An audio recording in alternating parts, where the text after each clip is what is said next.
Allo, qo'shiq qo'yishadi yana.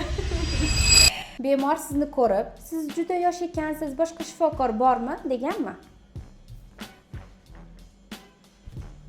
Bemor sizga o'z qo'li bilan tayyorlagan ovqat olib kelganmi?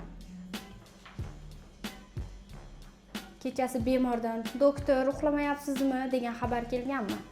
Har doim. Bemor sizni to'yga taklif qilganmi? Hali taklif qilishmadi. Bugun vaqtida uyga ketaman deb baribir kech qolganmisiz?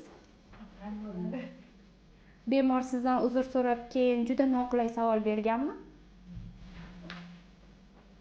Sizni ko'chada ko'rib, odam o'z kasalligi haqida gapira boshlaganmi? Taksida. Bemor sizni boshqa shifokor bilan adashtirib, uzoq gaplashganmi? Ta'til paytida ham bemorlarga javob berganmisiz? Bemor oldida jiddiy turishingiz kerak bo'lib, kulgingiz zo'rg'a ushlab turganmisiz? Bemor o'zi uchun kelib, oxirida endi onam haqida ham so'rasam deganmi? Qarindoshlaringiz oilaviy davrada sizdan tibbiy maslahat so'raganmi? Bemor yozib, keyin javobingizni kutmasdan yana so'roq yuborganmi? Allo, qo'shiq qo'yishadi yana.